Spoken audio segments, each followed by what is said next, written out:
अब भाई और बहनों, थोड़ा ज्ञान आधार से चर्चा करेंगे। अभी तक तो दास ने आपको केवल मौखिक बताया है।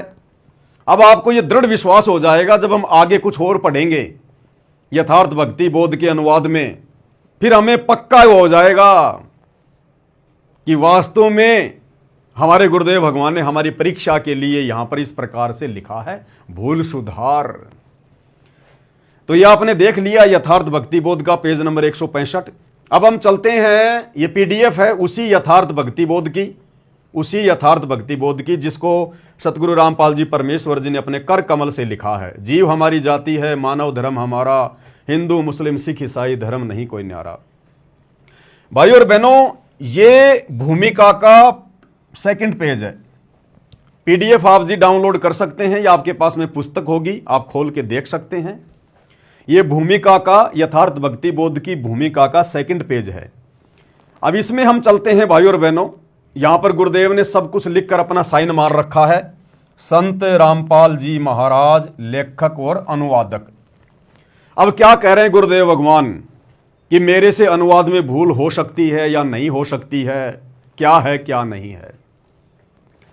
इसी प्रकार परमेश्वर कबीर जी की वाणी तथा संत गरीबदास जी की वाणी का यथार्थ अनुवाद तत्वदर्शी संत ही कर सकता है। और तत्वदर्शी संत कौन होता है? तत्वदर्शी संत की भूमिका कौन करता है? स्वयं परमात्मा कबीर जी।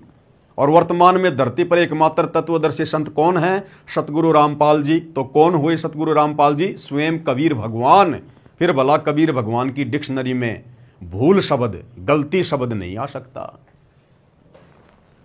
इस भक्ति बोध का हिंदी अनुवाद किया जाएगा, क्योंकि वर्तमान में सर्व बच्चे हिंदी तथा अंग्रेजी भाषी हो गए हैं। आने वाले समय में संतों की वाणी को अधिकतर क्षेत्रीय भाषा में बोली गई है। इसको यथार्थ रूप में जानना बहुत कठिन हो जाएगा। अनुवादकर्ता कौन? अनुवादकर्ता स्वयं गुरुदेव अपने विषय में कह रहे हैं, दोनों जुबानों का अनुभव रखता है, यानी हिंदी और अंग्रेजी। गुरुदेव भगवान कह रहे हैं कि मुझे बहुत अच्छे से आती हैं। लेकिन परमेश्वर तो हर भाषा का जानकार है। परमेश्वर तो पूरे विश्व की पूरी भाषाओं का जानकार है, सर्वज्ञ है, एक या दो भाषा नहीं। आदरणीय गरीबदास जी का सदग्रंथ साहिब, जिसमें 24,000 वाणियां हैं, इस ग्रंथ में विश्व की सभी भाषाओं का समावेश है। इन चौपाइयों में, इन शब्दों में विश्व की सभी भाषाओं का, तकरीबन 3,000 से ऊपर भाषाएं हैं। सभी भाषाओं के शब्दों का आदरणीय गरीबदास जी ने समावेश किया अपनी वाणियों में। अब भाई और बहनों, उस सदग्रंथ साहिब को वर्तमान में सन 1994 से खोल खोल के कौन बता रहा है, कौन अनुवाद कर रहा है, कौन कर सकता है? सतगुरु रामपाल जी ने अनुवाद किया एकमात्र। अब कौन कर सकता है? जिसको विश्व की सभी भाषाओं का ज्ञान हो, अन्यथा कैसे अनुवाद करेगा कोई? कैसे कोई खोलेगा उन शब्दों को? तो कौन हुए सतगुरु रामपाल जी भगवान? स्वयं कबीर परमात्मा, सर्वज्ञ अंतर्यामी, सर्व भाषाओं के जानकार, ज्ञाता, जनक। और इंसानों की भाषा तो छोड़िए, ये परमेश्वर तो 84 लाख योनियों में जितने जीव जंतु हैं, परमेश्वर उनकी भाषा भी जानता है। सतगुरु रामपाल जी भगवान तो मन में उठने वाली बातें, जिनके हम अभी आसपास भी नहीं हैं, 1 साल बाद हम क्या सोचेंगे, वो भी सतगुरु रामपाल जी भगवान जानते हैं। अरे तभी तो इस कबीर भगवान सतगुरु रामपाल जी ने महाभारत के युद्ध में उस टटीरी पक्षी के अंडों की रक्षा की। वो टटीरी पक्षी तो ट्याई ट्याई कर रही थी, उस परमेश्वर ने पहचान लिया, जान लिया, वो आत्मा की भाषा जानता है कि इसके ऊपर क्या आपत्ति है। परमेश्वर ने इंद्र के हाथी का 88,000 मण का घंटा तोड़कर और टटीरी के अंडों के ऊपर डाल दिया। ये वो परमात्मा है धरती पर, इनकी डिक्शनरी में भूल शब्द नहीं है। तो क्या कह रहे हैं गुरुदेव कि अनुवादकर्ता दोनों जुबानों का अनुभव रखता है। वर्तमान में विश्व में एकमात्र तत्वदर्शी संत हैं। गुरुदेव अपने लिए कह रहे हैं कि ये दास वर्तमान में पूरे विश्व में एकमात्र तत्वदर्शी संत है। अब तत्वदर्शी संत केवल कबीर भगवान ही होता है, दूसरा कोई नहीं होता।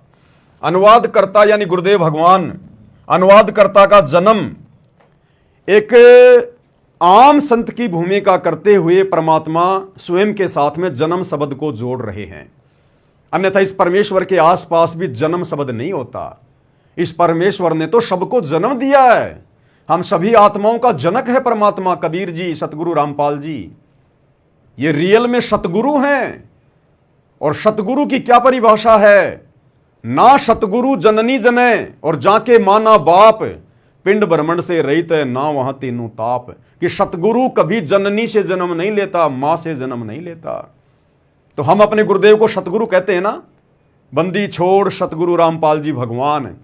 अगर हम सतगुरु कह रहे हैं तो फिर हमने सतगुरु की परिभाषा का भी ज्ञान होना चाहिए कि सतगुरु कभी जननी से जन्म नहीं लेता। लेकिन यहां परमेश्वर एक आम संत की भूमिका करते हुए इस काल के लोक में अपने एग्रीमेंट, अपने विधान अनुसार काल से छुप छुपा के आंख मिचोली का खेल खेलते हुए आप और हम आत्माओं तक ये तत्व ज्ञान पहुंचाने के लिए एक आम व्यक्ति की, एक आम संत की भूमिका कर रहे हैं। उस आधार से परमात्मा ने स्वयं के लिए जन्म शब्द का प्रयोग किया है। अन्यथा ये तो स्वयंभू परमात्मा है। दुनिया की ऐसी कौन सी जननी है जो सतगुरु को अपने पेट में रख ले? जिस सतगुरु के गर्भ में पूरी सृष्टि समाई हुई है, जिस सतगुरु ने सबको जन्म दिया, दुनिया में ऐसी कोई स्त्री, कोई मां नहीं है जो सतगुरु को 9 महीने अपने गर्भ में रख ले, जो सतगुरु को जन्म दे। और जो जन्म लेकर आता है फिर वो सतगुरु नहीं होता, वो जीव है, जीव। क्योंकि जन्म जीव का होता है, पीव का नहीं होता, परमात्मा का नहीं होता, सतगुरु का नहीं होता, तत्वदर्शी संत का कभी जन्म नहीं होता। लीला वो जो मर्जी करे हमारी चरम दृष्टि को धोखा देते हुए। अनुवादकर्ता दोनों जुबानों का अनुभव रखता है। वर्तमान में विश्व में एकमात्र तत्वदर्शी संत है। अनुवादकर्ता का जन्म दिनांक 8 सितंबर 1951 में हुआ था। इस कारण से आज सन 2013 में अनुवाद करने जा रहा हूं। यानी बरवाला कांड से 1 साल पहले गुरुदेव ने आश्रम में अपने कर कमल से तीनों समय की आरतियों का अनुवाद किया था, जो बाद में उनके जेल जाने के बाद में ये प्रिंट करवाया गया।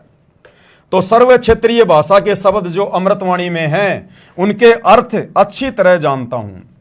अब क्या कह रहे हैं गुरुदेव भगवान, यह सबसे महत्वपूर्ण पॉइंट है। फिर भी अनुवाद में कोई त्रुटि रह जाए तो क्षमा चाहूंगा। अब भगवान हमसे क्षमा चाहेंगे क्या? हम जैसे 2 कोड़ी के तुच्छ प्राणियों से भगवान क्षमा चाहेगा क्या? क्या हम भगवान को क्षमा करने वाले हैं क्या? क्या भगवान गलती करेगा क्या? लेकिन एक आम व्यक्ति, आम संत की भूमिका करते हुए परमेश्वर ने इस प्रकार के शब्दों का प्रयोग किया है। क्या? कि फिर भी अनुवाद में कोई त्रुटि रह जाए तो क्षमा चाहूंगा। लेकिन आगे क्या लिख रहे हैं गुरुदेव? वैसे त्रुटि की तो गुंजाइश ही नहीं है। कि बच्चों, वैसे तो त्रुटि की कोई गुंजाइश है ही नहीं। अगर सतगुरु भी त्रुटि करेगा तो सृष्टि कौन चलाएगा? कौन काल के लोक से हमें पार करेगा? तो लास्ट में गुरुदेव करेंगे, बच्चों वैसे तो त्रुटि की कोई गुंजाइश है ही नहीं। जब सतगुरु ने कह दिया कि त्रुटि की कोई गुंजाइश है ही नहीं, तो भगत ने सौपन में सोचना ही नहीं चाहिए कि मेरे गुरुदेव कोई गलती कर सकते हैं। और यदि फिर भी यथार्थ भक्ति बोध के सरलार्थ में पाती पंच पोहप कर पूजा में गुरुदेव नीचे लिख रहे हैं भूल सुधार, तो ये परमेश्वर जानबूझकर आप और हमारी परीक्षा लेने के लिए इस प्रकार की लीला कर रहे हैं। देखो, सतगुरु यहां कोई जीवन जीने नहीं आता इस गंदे लोक में, इस काल के लोक में। ये तो इतना गंदा लोक है सतलोक की तुलना में। ये पृथ्वी तो छोड़िए, गुरुदेव ने बताया कि सतलोक जाने के बाद में इस काल के जो स्वर्ग और महास्वर्ग हैं, वो ऐसा लगता है जैसे गंदी जगह, बिल्कुल कूड़ा करकट। ये पृथ्वी तो बहुत दूर की बात है, इसकी तो कोई गिनती नहीं, इतनी गंदी है। क्या वो सतलोक का शहंशाह, सतलोक का राजा कबीर भगवान सतगुरु रामपाल जी इस पृथ्वी लोक पर जीवन जीने आएगा? अरे जीवन वो जीता है जिसका जन्म होता है। सतगुरु तो लीला करने आता है। तो परमेश्वर का जो सांसारिक जो दृष्टि से जो ये जीवन लीला है वर्तमान में जो ये चल रही है 8 सितंबर 1951 से, इसको हम एक जीवन नहीं कह सकते। जीवन के साथ में लीला शब्द प्रयोग करना पड़ेगा। जीवन लीला, जीवन जीता है एक जीव जो मां के गर्भ से जेर में लिपट के आता है, और जीवन लीला शब्द यूज होता है परमेश्वर के साथ है। फिर भी अनुवाद में कोई त्रुटि रह जाए तो क्षमा चाहूंगा। वैसे त्रुटि की तो गुंजाइश ही नहीं है। अब नहीं है तो नहीं है। फिर नीचे संत रामपाल जी महाराज लेखक और अनुवाद करता। क्लियर कर दिया गुरुदेव भगवान ने। ये आप और हम सत्सेवक भाई बहनों के लिए है।